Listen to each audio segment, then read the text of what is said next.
Hello everyone, welcome back to my channel. ఈ వీడియోలో వచ్చేసి నేను అనార్కలి డ్రెస్కి యోక్ పార్ట్ అనేది డిఫరెంట్గా ఎలాగ కటింగ్ అండ్ స్టిచ్చింగ్ చేసుకోవచ్చు అనేది ఫుల్ ట్యూటోరియల్ చూపిస్తాను. ఇక్కడ స్కిప్ చేయకుండా చూడండి. దీనికోసం ఫ్యాబ్రిక్ని 4 ఫోల్డింగ్స్ చేశాను అండ్ పైనుంచి 1/2 ఇంచ్ ఖర్చుల కోసం లీవ్ చేశాను. అండ్ షోల్డర్ వచ్చేసి 5 ఇంచెస్ తీసుకున్నాను. అండ్ నెక్ విడ్త్ వచ్చేసి 2 ఇంచెస్, షోల్డర్ వచ్చేసి 3 ఇంచెస్ తీసుకున్నాను.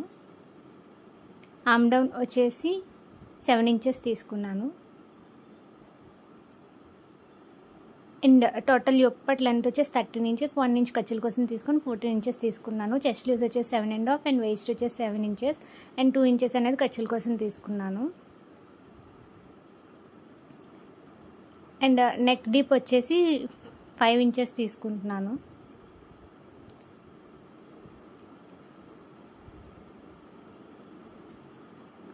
సో నేను రౌండ్ నెక్ అనేది మార్క్ చేస్తున్నాను. అండ్ ఆర్మ్ డౌన్ దగ్గర రౌండ్ తిరిగే దగ్గర 1 ఇంచ్ అనేది మార్క్ చేసుకొని ఆర్మ్ రౌండ్ అనేది డ్రా చేస్తున్నాను. సో ఎలా అయితే మార్క్ చేసుకున్నానో అలా అయితే కట్ చేస్తున్నాను. సో ఇప్పుడు యోక్ పార్ట్ అనేది డిఫరెంట్ మోడల్లో కట్ చేస్తానని చెప్పాను కదా. సో ఎలా కట్ చేస్తాను అన్నది చూపిస్తానండి. సో ఇలా ఏంటంటే నాకు ఫ్యాబ్రిక్ అనేది పట్టు అనేది క్లాత్లో అనేది మిగిలిందండి.